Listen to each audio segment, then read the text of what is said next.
Share মার্কেটে এবারে কি হতে চলেছে, এবারে এর পরের ধাপে 23,090 আটকে আছে। দেখুন একটা হ্যামার পড়ে গেছে, হ্যামার ক্যান্ডেল। মার্কেটের যে অবস্থা,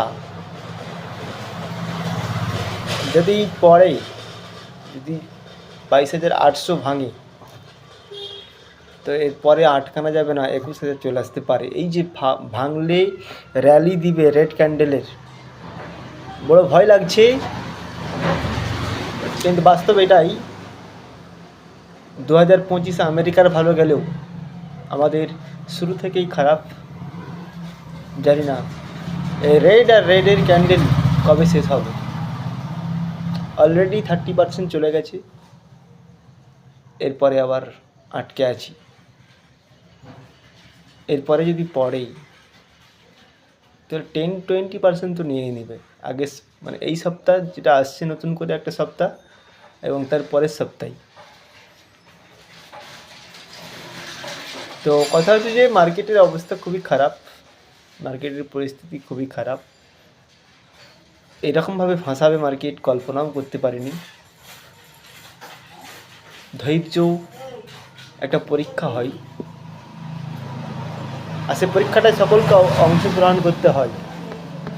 যারা অংশগ্রহণ করছে তারা আজকের দিনগুলোকে মনে রাখবে, আর যারা পালিয়ে যাচ্ছে তারা কিন্তু ভীতু হয়ে যাচ্ছে। এটা ধৈর্যের পরীক্ষা।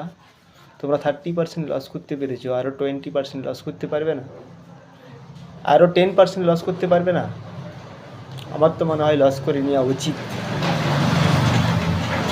আর ধৈর্যের পরীক্ষায় সকলকে অংশগ্রহণ করা উচিত। মার্কেট কিন্তু চিরকালের জন্য বিদায় নিচ্ছে না, আবার উঠবে।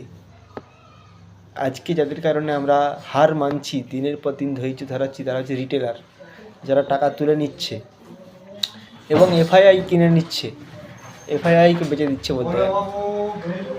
তো কথা হচ্ছে যে মার্কেটের পরিস্থিতি খুবই খারাপ। পরের সপ্তাহে আগুন জ্বলতেও পারে, আবার বাই চান্স হয়তো বুলিশ আসতে পারে। তো মার্কেটের পরিস্থিতি খুবই খারাপ, খুবই টেনশনে রয়েছি, জানি না কী হবে। চিন্তায় কিছু বলার নেই, তবে খুব খারাপ পরিস্থিতি যে মার্কেটটা আটকে রয়েছে। মার্কেটটা যদি হঠাৎ করে একটা উপরে 300-300-র উপরে না যায় বা 200-র উপরে না যায়, আর রেসিস্টেন্ট না করে, 200-র উপরে যদি না রেসিস্টেন্ট করে, তারপর যদি ভাঙতে আরম্ভ করে, এই ভাঙাটা কিন্তু খুবই খারাপ ভাঙা হবে, আর আটকানোর সময় থাকবে না।